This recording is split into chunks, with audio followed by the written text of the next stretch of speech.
podcast is part of the Sports Social Podcast Network.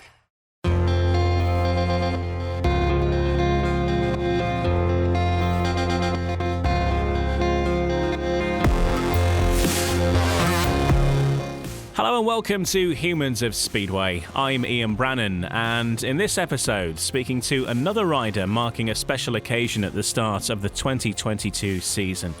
Stuart Robson has had a career in Speedway spanning over 20 years, and in that time he's ridden for some great names in British Speedway, including the Newcastle Diamonds, Coventry Bees, Middlesborugh Bears, Hull Vikings, Rye House Rockets, Lakeside Hammers, and finishing his career at the Redcar Bears, which is the venue for his farewell meeting, which takes place on the 1st of April, and he's got a stellar lineup in store. So I'm looking forward to finding out more about Stuart's career and that farewell meeting as well, which we'll begin by talking about, because it's been a long time coming, hasn't it, Stuart? Because originally your farewell meeting was due to take place in 2020. We all know what happened in 2020. Lockdown occurred and it all went on the back burner, but finally you're here, and finally you get to have your farewell meeting. Yes. Originally 2 years ago I was going to do a pairs meeting, and we changed that. It's just because it was more simple. I did obviously have a full lineup last time. I can't remember how many pairs it was now. We had it all set up, and then obviously 6 or whatever days before the event was supposed to happen, we had lockdown. So start again 2 years later, and yes, we've decided we've gone with just a normal open meeting, 16 rider individual, and yeah, some riders are the same. And there's some other riders who weren't in the original lineup, and obviously vice versa. Riders who originally in, maybe one or two have retired or can't make it for one reason or another. So, yeah, but I'm very pleased with the lineup again, as I was with the first time round. Very pleased. I've got a lot of the younger youth riders, the younger riders, coming through, and then obviously got GB youth guys again. So I've tried to put a bit of a open field where there's a bit of quite a mixture of established riders and some of the newer riders coming through. Yeah, let's have a look at the lineup then in full. As you say, it could be a championship riders final or something, really, when you look at the lineup. Chris Harris, Craig Cook, Danny King, Charles Wright, Michael Palmtoft, Richie Worrell, Ulrich Ostergaard, Ricky Wells, Simon Lambert, Joe Thompson, Jordan Jenkins, Ben Basso, Dan Thompson, Paul Stark, Josh Orty and Leon Flint. I mean, that's a great lineup, I think, there, for obviously Redcar fans are going to have a particular interest in it because it's on their home track and some of their riders involved as well. But, for anybody as a neutral at British Speedway, some great names there of, as you say, of past, present and future. Definitely, yes. That was the idea. You've got to try and cater for all, who would like to go and watch it. So you got the more established riders with the likes of Chris, and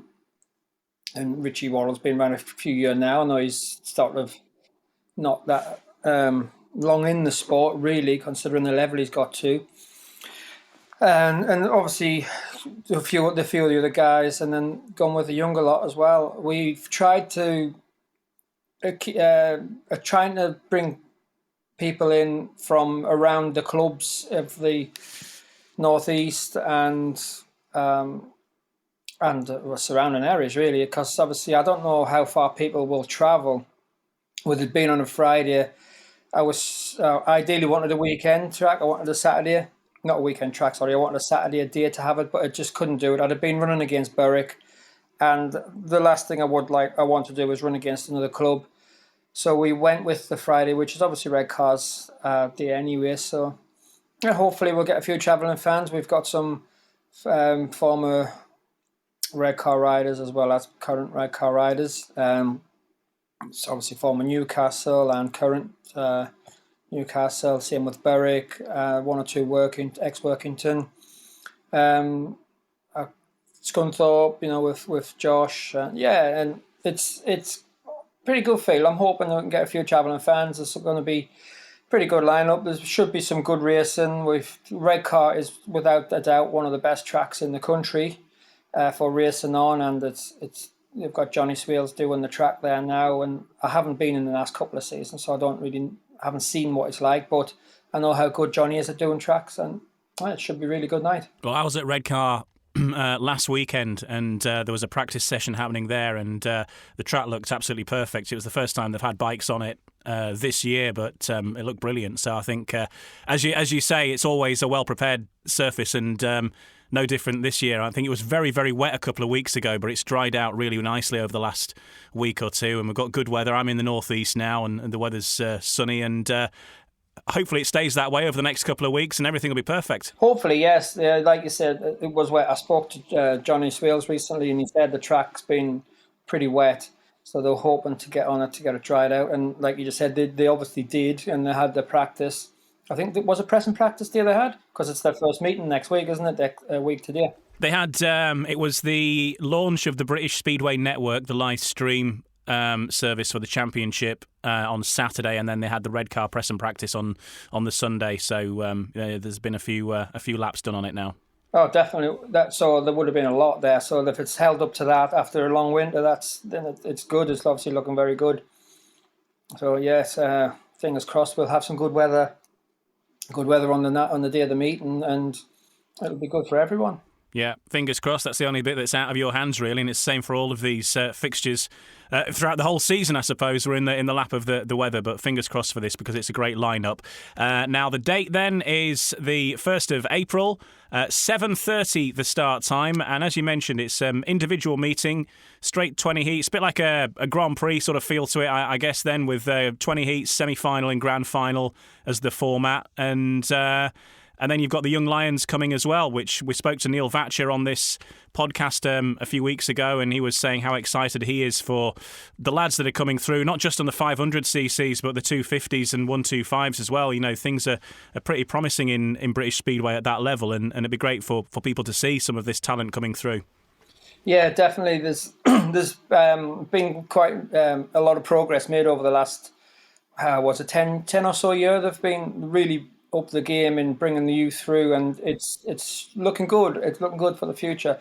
It just hopefully Speedway will survive as a sport in general, because it's still on a bit of a decline in the UK at the moment, and there's obviously other things going on in the world that are more important. So it is a bit of a hard time for the sport, but fingers crossed we'll have a few more good world class riders coming through. You know, we've got Dan Bewley's came through now to join up with Lambert and Woofy in the on the world stage. So yeah, it's going to be good if we can get a few more like that through. There is a few promising youngsters coming, from what I've been told, who are there on the way. Yeah, this 250 crop, I think Neil Vatcher was very excited about some of the riders in there, so certainly worth watching out. They're probably names that you don't know right now, but give it 10, 15 years or so, you know, you could be looking at GP stars of the future there is the general thinking. So make a note of those names and remember where you saw them first.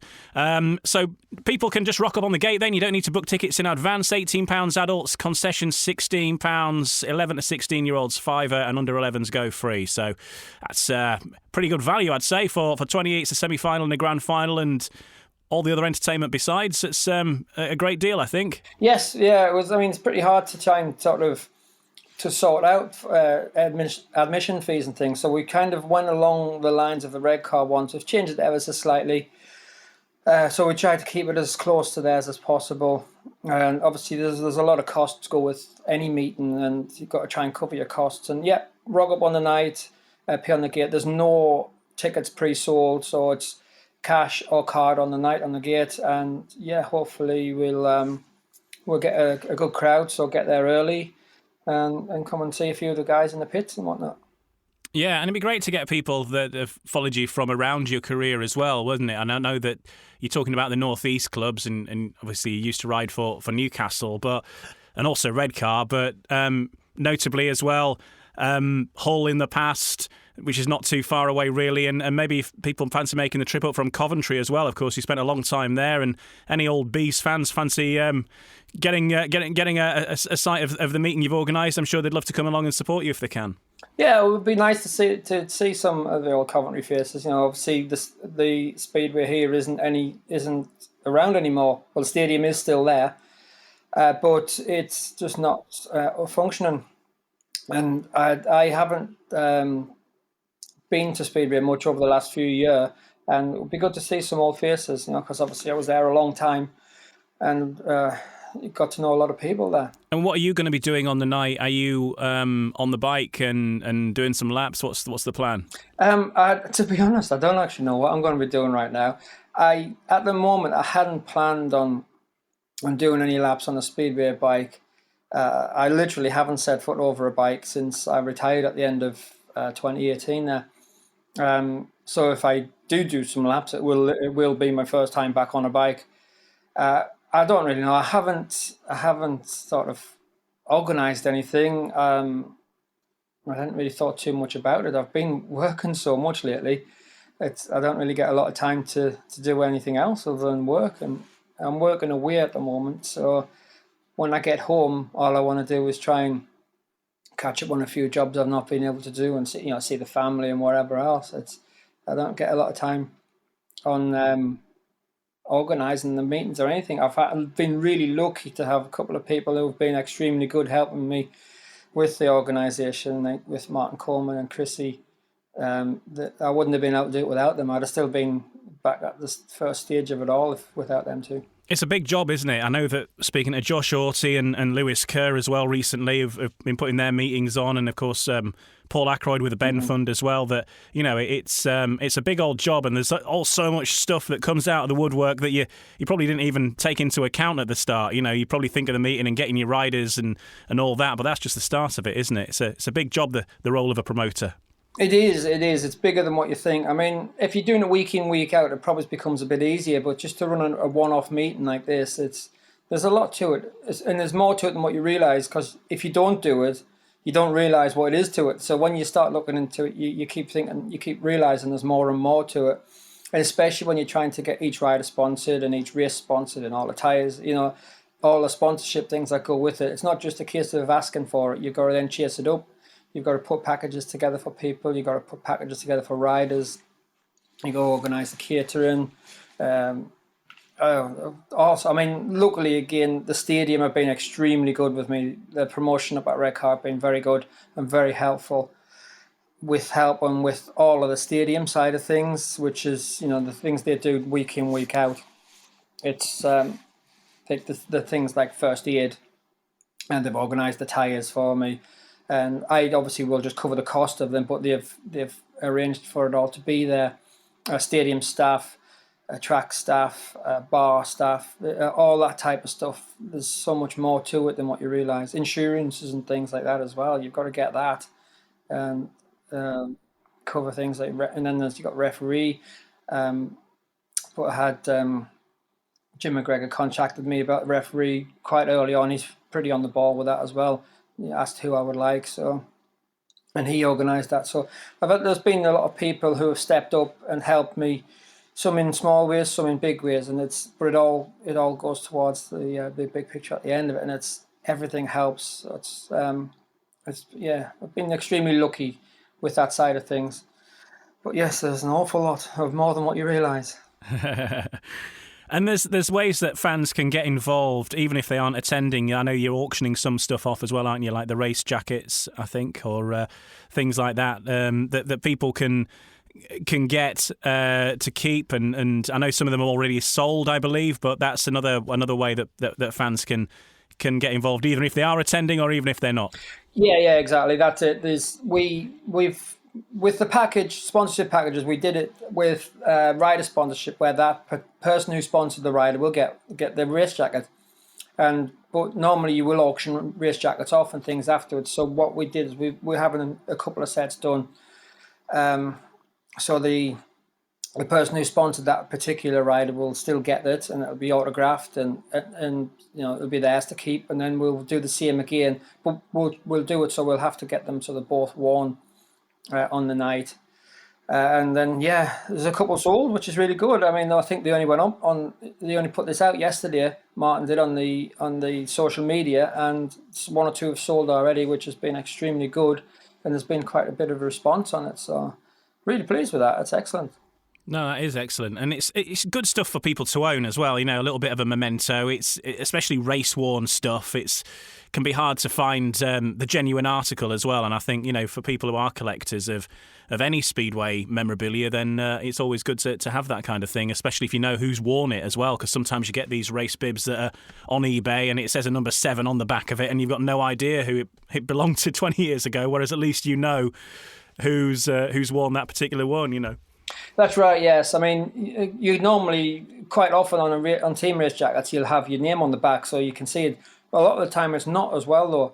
With these, I did think about getting riders' names on, but if someone drops out at the last moment and another rider has to step in, they're going to be riding with another rider's name on the back. So I've gone without that. So it is just numbers, but what we can do is we'll have it, maybe, will certainly be autographed, and if whoever has the race jacket, if they want to write on it the date and who wore it and what it was about and everything else, then that's up to them. And then it's, you know, then they'll never forget what it was or who wore it. It's really important for riders as well to test themselves against good competition. And so whilst it is also a fun event, this stage of the season, April, a few weeks away from the Premiership season starting, but for the Championship, it's about to launch that weekend. You know, the next day is the first 2 fixtures are the following night to your meeting. So for the likes of Leon Flint and Chris Harris, you know, they're in league action the following night. This is the last sort of pre-season friendly as such, isn't it? It is, yes, and it is really important, like you say, to test yourself against other riders in in race situations. Because practice, anyone can go out and do practice, and you know, you feel great because you're out there on your own and you haven't ridden for a few months, and you know, because it's been winter time. So you go out there and you feel great. You think, yeah, this is perfect. But then you put yourself up against other riders, and you kind of realize, oh, maybe it wasn't quite as quick as it needed to be, and or whatever it might be. You know, yeah, it was a bit the engine was a bit too strong there, or not, whatever. You know, there's all sorts of clutch setups and things. So it's perfect. You know, testimonials and the like are ideal because you get your costs covered for your practice. I mean, you don't make money out of it, don't get me wrong. Each rider gets themselves a couple £100, and that covers their costs to be there, basically. So it's basically a paid practice, whereas normally if you go to your normal practice, you're covering all the costs yourself. You don't get the clubs don't cover your cost unless it's a race meeting. And so it's good to have these kind of things. You can go out, you can blow the cobwebs off, you can really push yourself, but not too much, because you know you've got to. It is a fun event, like you said. It's all just part and parcel of the pre-season training, so to speak. It's pre-season friendly. It's a bit like that, you know. That's what you kind of can put it down to. And then yes, like you say, the following day, Berwick's first meeting. It's the start of the season, the start of the launch of the coverage that you were just saying about what Jitendra Duffel and Martin Hunter are doing for the putting it all out onto the internet and stuff as well. So yeah, that should be a big event as well, and a big day for hopefully for the sport, and hopefully this new webcast or whatever it's called is gonna prove successful and be good for the sport. It's going to be really good, and I say that with a vested interest, because you may have read who the presentation team are going to be for the matches on the British Speedway Network, and I'm pleased to say that I'm one of them, and I'm going to be commentating on these fixtures, and feel hugely honoured that they've asked me to do this. And I'm going to be joined though by Ollie Allen, joint Great Britain team manager, and of course ex-rider himself, and he's won trophies at the top level of the sport across British Speedway, so he'll be offering his insight. Of course, World Championship team manager with Great Britain, and we're also going to have with us to present the show, if you like, and do interviews in the pits and so on. We've got Hayley Bromley, who's the centre green announcer at Bellevue, and of course hosted the Speedway of Nations at Bellevue last year as well at the stadium. We've got Paul Bowen, who just retired from Speedway, but he rode for the Bellevue Colts for the last few seasons, and Lee Kilby, who is an ex-promoter, son of a Swindon legend, but championship-winning promoter at Swindon as well. So between us, hopefully, we'll bring some great coverage and great insight. And it's going to be a bit different to probably what you know. So we're going to try and get a bit of extra access and try and bring you a bit more insight into what happens in the pits in between the meetings. With Ollie's insight, try and get in the mind of the managers, the team managers, what they may be thinking and what maybe they're going to be doing as well. So it's really exciting and can't wait to bring you the first meeting. Berwick versus Birmingham. And of course now Birmingham signing Adam Ellis. Berwick have got Bomber. It's going to be an exciting meeting to kick things off. And then they come thick and fast every week then from right through the season. It sounds good, a good thing. I would love to have been able to have my meeting on there myself. Because I've got friends around the world who would probably like to see it, like in Australia and whatnot. But unfortunately, it was being launched a day later. But yeah, and like you say, you're going to get a chance to see a lot of tracks that you wouldn't normally get to. Whether it be up at Edinburgh or like you say, at Newcastle or Berwick, whatever it might be. You don't get them on TV. It's very often. I know Berwick has been on TV. But I don't know if Newcastle ever has, or Redcar, or Edinburgh. Glasgow might have been once or twice. But there's other clubs around the country. I'm just saying the northern ones because that's obviously the ones that's off the top of my head. It would be great. There'll be the likes of Plymouth as well. I don't think Plymouth's been on TV, and it's a great little track down there. It's tiny.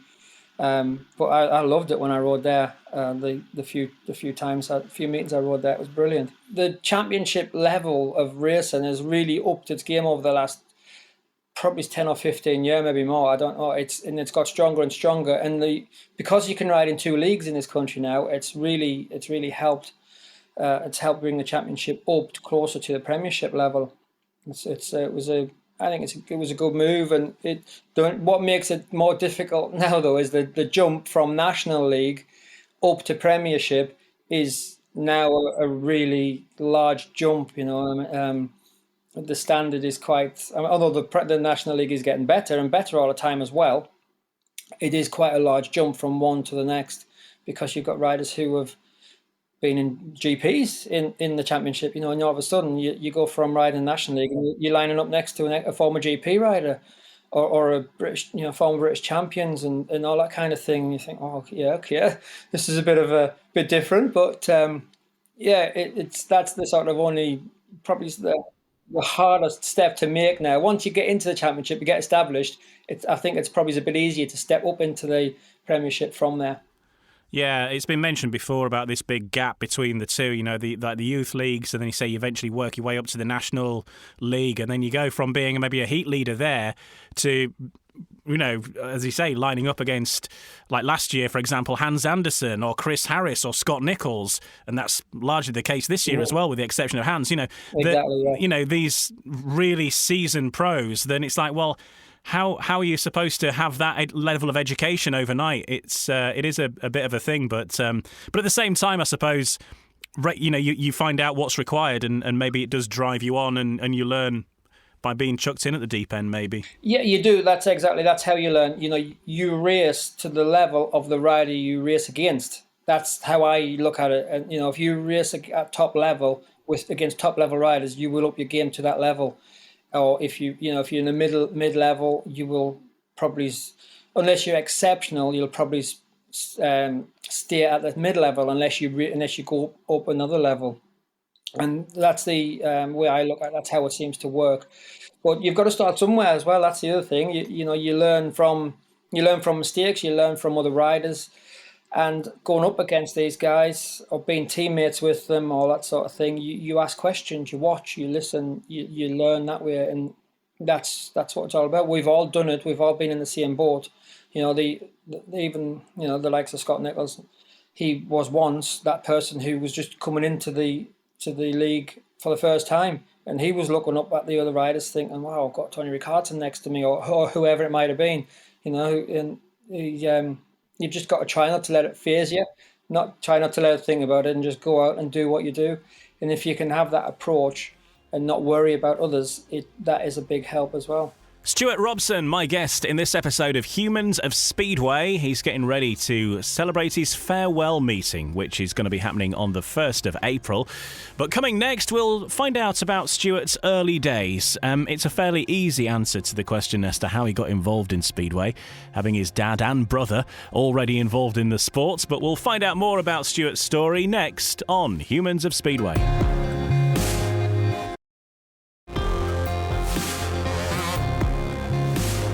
Welcome back to Humans of Speedway. Stuart Robson, my guest in this episode. Now, usually I ask the question, how did you get involved in Speedway? And usually it's an answer to do with family. That is no different for Stuart Robson because I don't really have to ask the question because Stuart's dad, John Robson, was a rider in the 1970s. His brother, Scott, was also a rider, and so sort of natural that you would follow in the family footsteps, really, Stuart, isn't it? Yes, I didn't have to. It was the option was there for me. If I wanted to do it, I could, and if I didn't have to do it. But yeah, of course, I loved Speedway. I went literally from being born. My dad used to ride then, and we used to go to the local tracks down to Middlesborugh and Newcastle week in, week out. And I did a bit of grass track. So when I was a kid, I did riding, obviously the same as Speedway, but on grass. So it's what I did then. And I used to love riding the bike. All I wanted to do was ride, and that was it. And I enjoyed watching. There was a lot of riders there who obviously I knew through the family because my dad knew them and whatever else. So it was always good. I always find it more interesting to watch if you know someone that's involved. I kind of and you kind of got a bit more interest in it then. That's like my opinion on it. So when if I'm watching a meeting on TV, if someone like say Danny King or whoever might be in it, it gives me that bit more interest in the meeting. And because I knew a lot of riders then, it was especially the local guys like Martin Dixon, who would be riding from Middlesbrough, and whoever else it was that was riding around at that time. It was great to watch them.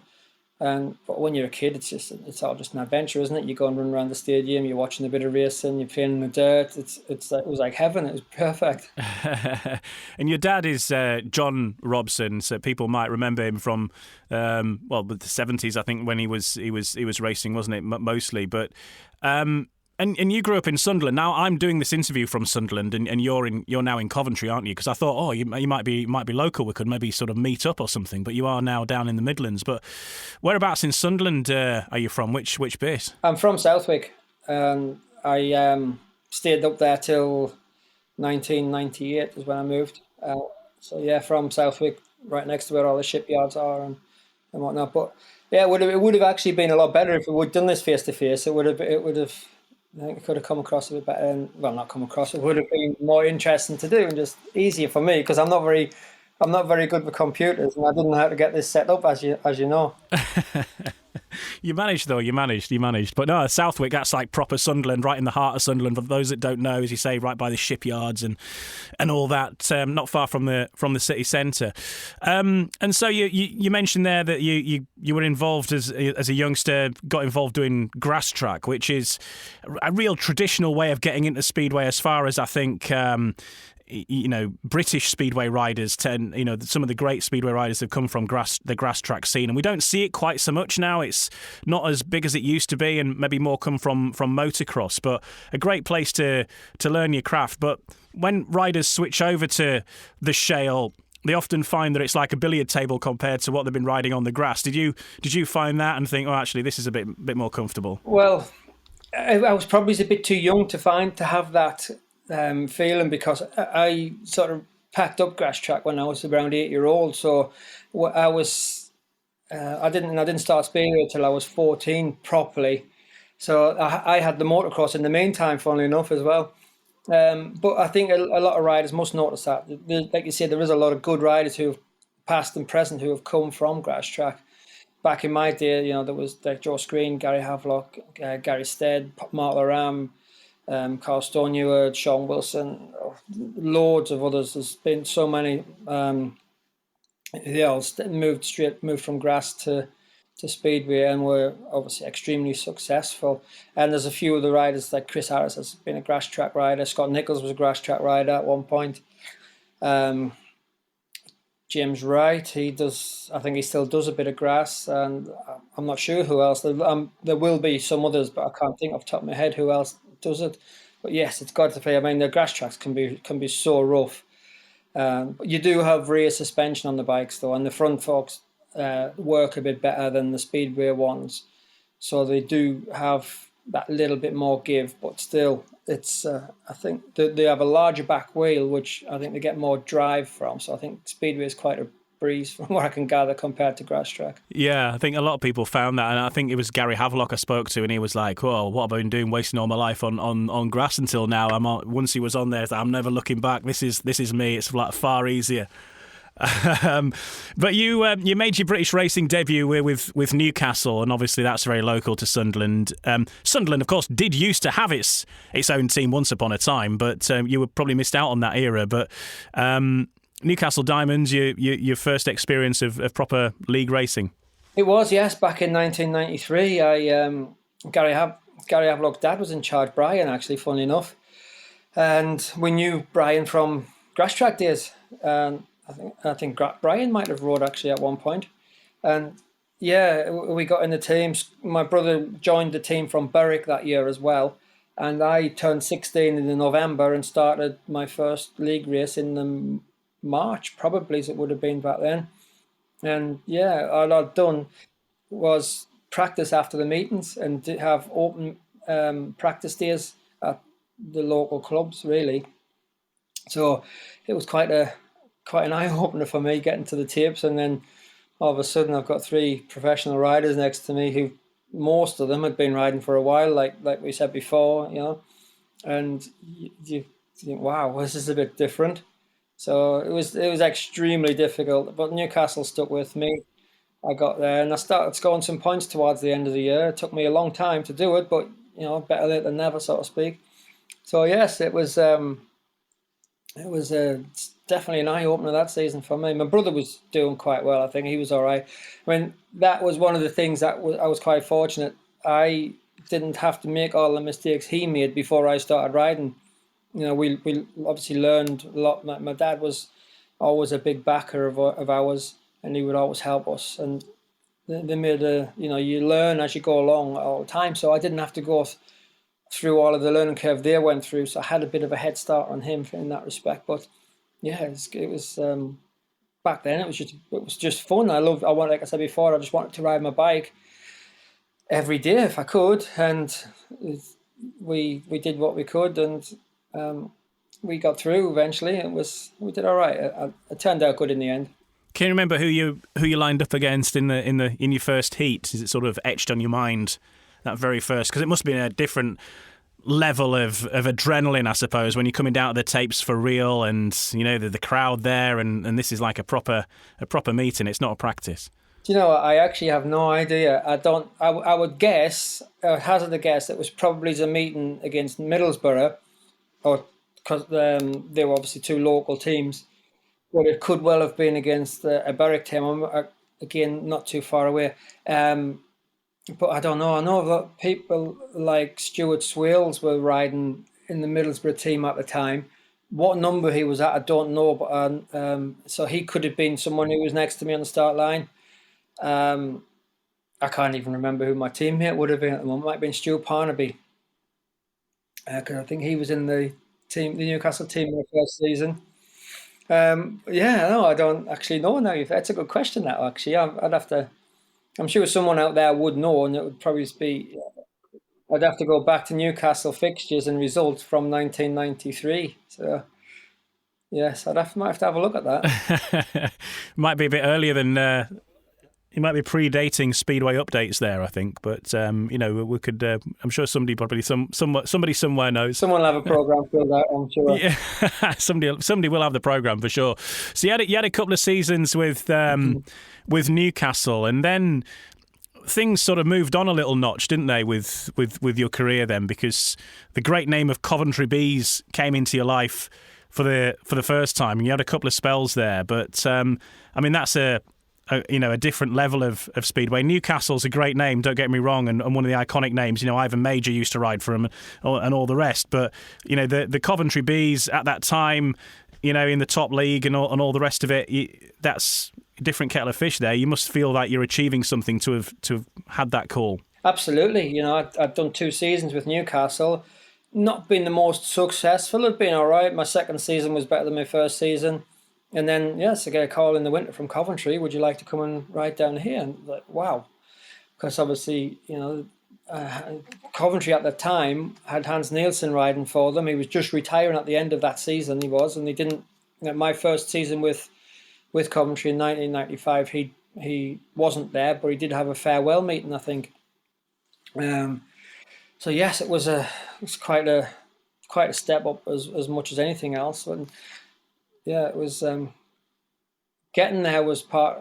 Obviously, it was a long way away, and I didn't have. I used to have a van, which I shared. Well, sorry, Scott used to have a van. I used to jump in and share with him, share my lift. That was how I used to get to the meetings. Obviously, we both rode to the same team, so it made sense. We double up because the travel expenses. You used to get 10 pence a mile, which back then probably just about covered your costs.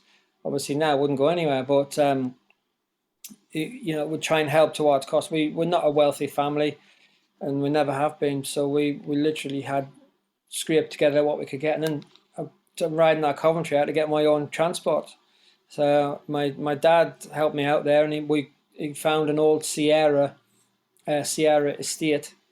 It was an old ear reg, and we folded the back seats down, laid a bike in the back, or got a bike rack, whichever it might have been, depending on the weather. And off we went to Coventry each week. So everyone's turning up in vans with all nice new bikes and fancy equipment, and I rock up with one bike on the back of a car, and I don't think people would say anything like that in a long time. But yeah, they welcomed me down there. It was good. Brian Anderson was captain. Paul Bentley was down there at the time as well, which I knew Paul from, obviously local Northeast rider, former grass track rider as well, Paul. So yeah, there was quite a good team. I think Simon Cross might have been there. Andy Smith, knew Andy from grass track. So that was good. Sean TSC, another, I think he was a grass tracker as well. It was a good team. We went and I can't remember if we had much success that year, but I enjoyed it. It was good. I started to score points. Okay, not hundreds, but I was getting there. I was getting better and better all the time.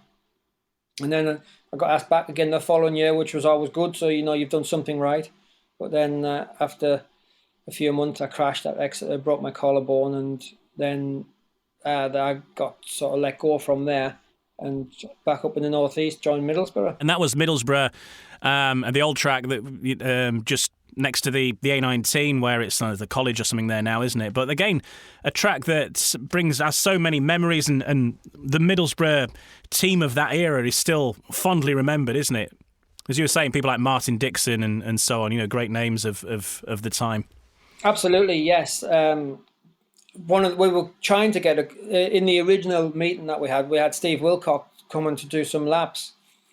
Former, Middlesbrough legend he was. So, and Jeff Pusey was going to do some. They were going to do some match races for me, which was great, and I was really looking forward to that. But unfortunately, the way it's working out now, we haven't really got the time to add anything more to the track. We've got 22 heats plus 4 GB youth rides, and we've only got 2.5 hours to run the meeting, so we're really restricted on time. Whereas I think originally I had the meeting, it was either a Saturday or a Sunday now, I can't remember. So we weren't limited to time. We had as long as we wanted, and I think we were going to run an afternoon start, and it would have been able to put a bit of a better show on, and not just the normal race. And we could have put a few other attractions on for all the riders, for other fans, for some older fans, and maybe he's tried to find a bit of new stuff for some of the younger fans as well. Whether we could have got a bit of, I had trials riding back at my testimonial in 2004, and the 2 guys who did it are from up there, from the Great Ayton area near Middlesbrough, and they were good. Like two really good trials riders, Dave Pye being one of them, who did a bit of speedway as well. And it was just something different to just try and add another bit of attraction on. We might be able to come up with something. I'm not really sure just yet, but like I said, we're really restricted on time, so we've got to be very careful what we do. Yeah, sure, but a great name in Speedway as well, and Middlesbrough Bears, and now obviously they've moved not far down the road to this Redcar, but I think many people still see it as Middlesbrough Speedway. I mean, it is technically, I think, in Middlesbrough, isn't it? It's not far from the football ground, really. It's but again, Northeast Speedway, I think that Speedway in the Northeast is sort of a rich area for the sport when you consider Redcar, when you consider Newcastle and Berwick, and then previously, of course, I guess Workington in a way as well. You had that northern set of tracks, and there's even now still good competition between those sides in that area, and you rode for Hull as well, which is not too far down the road also. Yeah, there's massive rivalry between the clubs. Friendly rivalry, but it's when I've ridden for both clubs, it kind of especially the amount of time I spent at Newcastle, and then when I was riding for Middlesbrough, it felt quite strange riding or Redcar, sorry, it felt quite strange riding against Newcastle, but the rivalry is still there. You want to win because you want to be the better Northeast team, whichever you're riding for, and it is good. Yeah, it's a shame the others aren't there as well still, because Workington was always a great trip, and the fans at Workington were brilliant. I used to love going up to that place, and it was always a decent track actually as well. It was a big track, yeah, very very fast, and yeah, Hull was always good as well. I loved going to Hull. I had a great time there, good memories from that place. My season there, 1997, so a few years back now, but I used to go and watch before that, because it had been open a couple of seasons prior to that, and I used to go down because it wasn't too far from Sunderland. We used to go and go and have a beer in the bar on a Wednesday night and watch the Speedway there. It was, again, great people down there as well. I made some friends who I still speak to now and again from there. It was good. It's good, nice to see people from there as well, and all the other tracks as well, to be honest. But with Hull being closed a lot longer, it's the people there I haven't seen in a lot longer time now. Bit of good news with the North Side track being built at Workington, which was a training track, and they're upgrading it, making it a bit bigger. And there's the hope of maybe getting some speedway there, even maybe National League or higher next season. So I know there's a lot of tracks closing down, but we've seen Oxford reopen for this season, and we are getting. It shows that you can get these tracks back if the will is there, and I guess the same is the still, even though the state of the stadium and everything that's going on with Coventry is absolutely ridiculous, that maybe one day, whatever it's still standing in, whatever state it's in, that it's still possible to bring it back one day with Coventry, which must be a thing that you personally would love to see. Definitely. I really do hope it comes back, because I don't really get a chance to go and watch any Speedway these days, and if it was at Coventry, I probably would go, because it's literally less than 10 minutes from where I live. It would be great to see it come back. Great news for Oxford, like you said, Jimmy Courtney, along with whoever else is involved behind that, bringing it back there, brilliant. Really looking forward. I would like to go down and watch that at some point as well. And the same with Northside. The guys up there, I mean, it's all, I think, from what I can gather, it's probably all voluntary work that people are doing as well, and they put so much of their own time, that they're never going to get back into this, because just for their passion on it, it's brilliant, and hopefully it will pay off for them, and it'll come good, and we'll get a bit of league racing there, because, like I said, the trips to Workington were always great trips, and that part of the country, I love it up at the lakes and around there. I used to sometimes go a day or two earlier and go camping for a few days, and then go and race, and then go back home, if my fixtures permitted that, because I love it up that part of the world. And like I said before, there's some great people up there, and it'd be nice to see some of their faces again and have a bit of chat. Yeah, good luck to everybody involved in that North Side project, and over the next year or two, I think hopefully see more and more things happening there, and Oxford, of course, back on the calendar. I'm really looking forward to going to Oxford myself with the British Speedway Network, and we'll be there for the first time in mid-April. I think it is the 20th of April for Oxford versus Poole. That's the match that's scheduled on the British Speedway Network. And don't forget, Oxford's going to be hosting the championship pairs this year as well. So if you're going to be going to Cardiff, then that's the fixture that traditionally was at Somerset on the Friday night. Well, it's going to be at Oxford this year, so make sure you're there for that. Again, a great occasion and great fixtures to have in the Speedway calendar. You're listening to Humans of Speedway. I'm Ian Brannan. My guest is Stuart Robson, and we'll talk next about Stuart's involvement in one of the great Speedway teams of the 90s, the Coventry Bees. But I think any other year Coventry would probably have cleaned up, but they came up against arguably the greatest league side in British Speedway that British Speedway's ever seen, in the Ipswich 98 team. So we'll talk about that next on Humans of Speedway.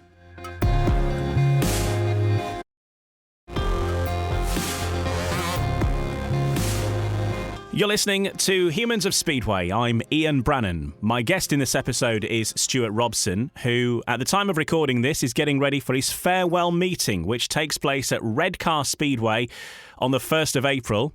If you're listening to this before the event, then do go along. If you're listening to it after the event, hopefully you enjoyed it. But Stuart's here to talk to us now about Coventry, because he rode for Coventry. He had a couple of spells at Coventry, and you were involved with the Bees, Stuart, in 1998, which is the season that we will remember as perhaps the greatest ever team assembled in British Speedway.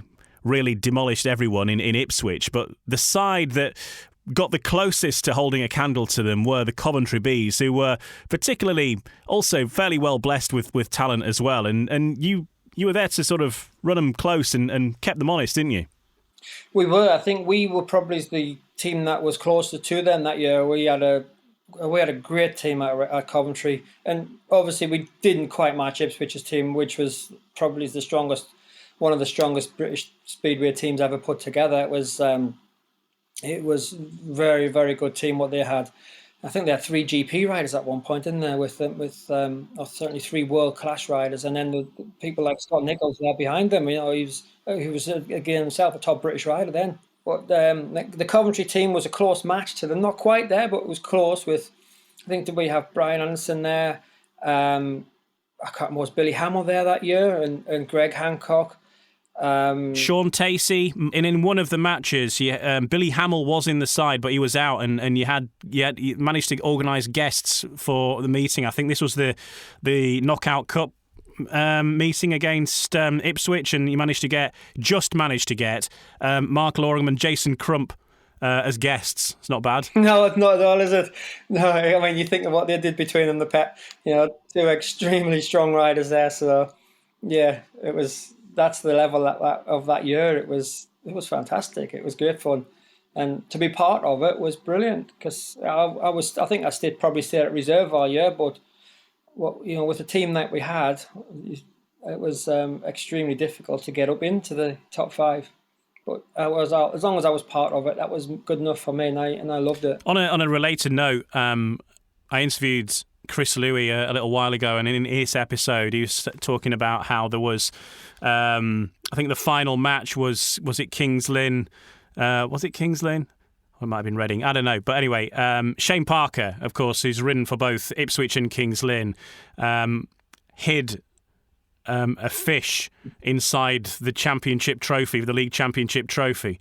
So Ipswich had won this trophy. They're holding it aloft, and then it's sort of sat there in the office like, what's that smell? And Shane Parker had hid a dead fish inside the trophy. So yeah, I'd heard about that. Yes, a little tidbit there. Yeah, good old Shane, brilliant. Always up for a joke, proper joke he was. But that whole era with Coventry. I mean, Coventry as well at the time, we got to remember that the Brandon Stadium was like the hosting the Grand Prix in that era as well. Of course, for many years it had hosted the British finals or intercontinental finals or whatever it was. It was the home of British Speedway at that time, wasn't it? It was the kind of what Bellevue is now, if you like, the national stadium. So for you to have this as your home circuit, that must have helped you out on your international ambitions in some way, because you got involved in the England setup as well, didn't you? Yeah, so it was great. It was, like you say, it was sort of the home of British Speedway at the time, because it was probably the best stadium the British Speedway had to offer, and they had the GP there, and like you say, British finals amongst other World Championship rounds, and yes, it was. So you used to have some great meetings there. When I was there, though, I used to live in Sunderland still, so I was driving. When I first went there, I was driving backwards and forwards all the time. It was a long old way, but to go and watch a meeting, if I wanted to go and watch a British final or something at the time, it was 200 mile each way. It was a long way, but always good to have the big meetings at Coventry. And especially when I lived down here, it was great. They're just around the corner. Yeah, I know, and obviously I'm not in a speedway way, but I worked for a radio station in Birmingham a few years ago, and living in Sunderland, so I'm very familiar with the old trek down there. It is a long old way there and back, but especially I guess though, if you get there and it's rained off, I mean those kind of journeys can't be much fun. No, God, no, there's nothing worse. Especially when you actually get there, and you they say, oh, it's off. You turn around and drive straight back home, and then we've all done it as riders. Every rider's done it. And, it's sometimes you might go to somewhere from Sunderland to Exeter. Oh, yeah, it's rained off. Turn around. No mobile phones back in them days either. So you literally you got there. And you didn't know until you got there that it was off. So there was nothing you could do. It was awful. That's one of the worst things. It wasn't as bad if you had another meeting the following day. If you might have been, and let's say like Exeter on one day and then maybe Reading or somewhere the next day, depending on what days they were running. At least you had the overnight stay. But yes, it was the amount of miles I've done, the amount of times I've been to Edinburgh from Coventry and been rained off and turned around and came back home. It's a lot of times. It's Glasgow as well, and they're the two furthest tracks from me now, and they seem to take forever to get there. So it's, and you think, oh, when you get back, at least you got mobile phones these days and you can get a phone call beforehand. But obviously the track doesn't want to rain the meeting off, they want the meeting on. So they will sometimes leave it to the last possible moment and to try, but it doesn't always happen. So yeah, that was one of the downsides to the sport. Of course, it's not officially off until the referee says it's off as well, and sometimes that can be, as you say, it can be a late check, and a lot of fuel burn. You rode too for Rye House in the mid 2000s. Was this around the era when a young Ty Woofenden was knocking around? Because I seem to remember he was racing for Rye House at maybe around that era. He did. It is, yes. I went to Rye House from Coventry in 2005. I did a meeting down there at the end of the year, the individual meeting, what they run every year. I can't remember what it was called now. And I won it. I had a good night and I won it. Then I got a phone call from Len not long after. My brother was actually riding with Rye House at that time as well. And Len rang me, says, would you like to come and ride with us? And I thought, yeah, why not? Scott had loved it down there. He loved his time there. He loved the people there. Great, always very friendly. Looked after him really well. I thought, yeah, why not? Let's try it. And I had 2005 went there, and we had a great team. That was one of the top teams I've ridden for. One of the best teams, team spirit, everything else. We won the league, and we had a great season. Unfortunately, I crashed at the end of the season, and I dislocated my shoulder or something. I can't remember what it was. It was something, and it put me out for a little while. And right at the end of the season when all the cup finals and things were on. But yes, then the following season, 2006, was when Ty came there. I think it was 2006, or was it 2007? It was one or the other. But I had a big crash at Mildenhall quite early on in the season. Was April time in the season, and that put me out for 18 months. And I missed the rest of the season from there, unfortunately. So although I did ride in the same team as Ty for a bit, not for any great length of time, because that was me out, and it was a shame because that was another good team that Leonard put together that year. It was a very good team he put together, and it was great to have Ty as part of, like, say, 16-year-old coming in, fresh faced, and he was doing well. He did extremely well that year. Yeah, I remember seeing Rye House at Sheffield one year, and it was when Ty was racing. So maybe you were, maybe it was after your injury. I'm not sure. I can't remember exactly, but you could just tell that he was just a cut above. When you've got a 16-year-old who's going round within half a second of the track record at Sheffield, you just think, this kid is noticeable. I think he was riding at reserve as well, so he was out like every other heat. We just saw him again and again and again, and you think, aye. There's something coming here, and obviously that proved to be true. Yes, exactly. That was it. I mean, when you've got someone like him at reserve, you make the most of it. So he does get 7 rides every meeting. It was a bit like Danny King the year prior to that, to be honest. In 2005, Danny King started off at reserve on a 3-point average or whatever it was, and he finished the season on something like an 8-point average. He'd had such a good year, and I think Ty probably did something similar that year. But you've got to make the most of a rider of that caliber being at reserve, haven't you? And being in your team with you. And yeah, you should get them out as often as possible. Ty was good. He had some good people behind him, his dad being one of them. And obviously his dad was a former rider. He knew a bit about the sport. He knew a lot of people in the sport already. And he had some good friends, and he managed to get a good team of people to get him started. And it was a good start for Ty, and he capitalised on it, and he did really well from it.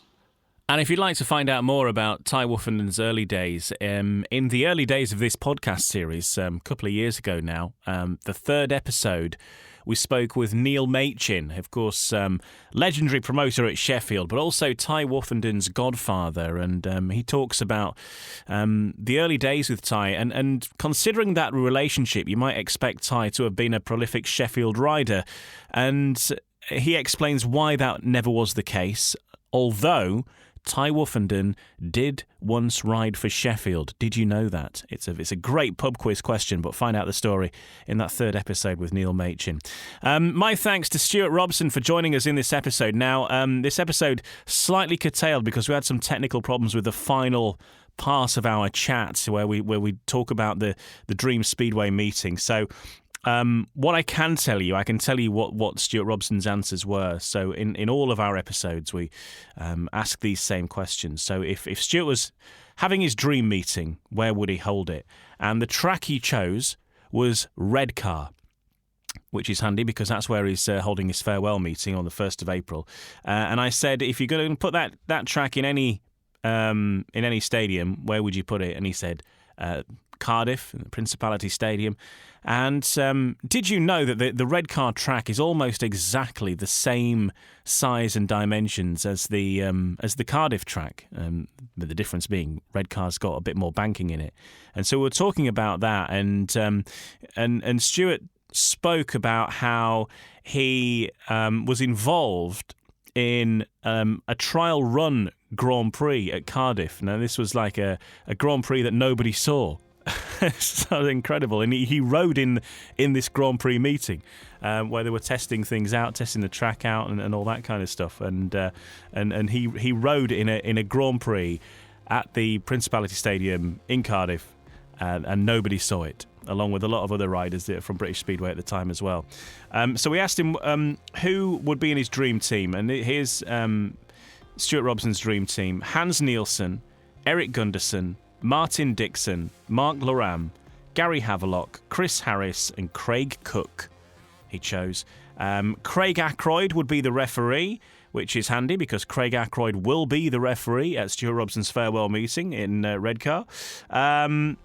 We said he's going to change any rules. It didn't really have a burning one, but certainly having starts pulled back for no reason was certainly a popular one, and that has been a popular one with many riders.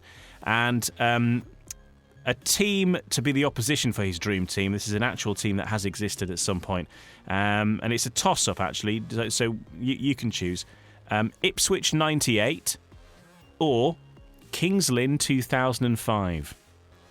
And that's where we ended up on this episode. And my thanks to Stuart Robson for joining us this time round. I hope you enjoyed it, and I hope you're able to go to his farewell meeting 1st of April, which is not long from the point of this being released, but so you may be listening to this after the event, but if not, go along and have a great evening, a great lineup of riders. And you'll have a fantastic evening, I'm sure.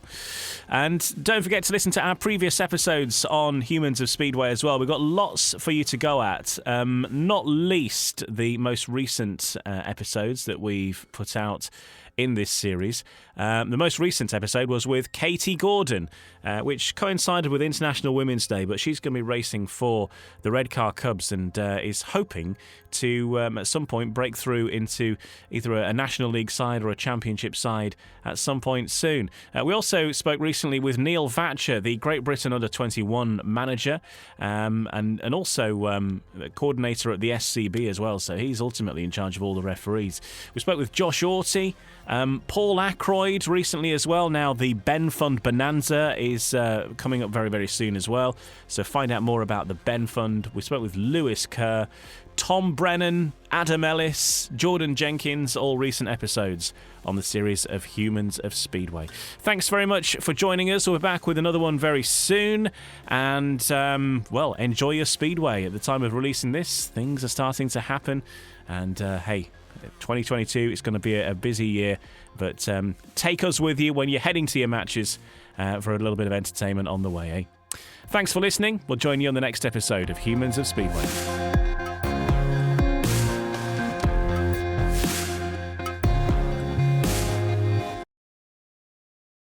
Sports Social Podcast Network. When life throws you unexpected curves, from a small scrape to a larger collision repair, Vic's Auto Body Repair, the insurance claims specialist, is here to help you out. Their top certified professionals specialize in getting you back on the road safely. As a locally owned and operated business, they truly care about you and your vehicle. Rest assured that your vehicle will be repaired correctly, whether it's a large scrape or a larger accident. Vic's Auto Body can handle all your collision repair needs. Stop by Vic's Auto Body for a quick assessment of the damage at 1514 Willow Creek Drive, Iowa City.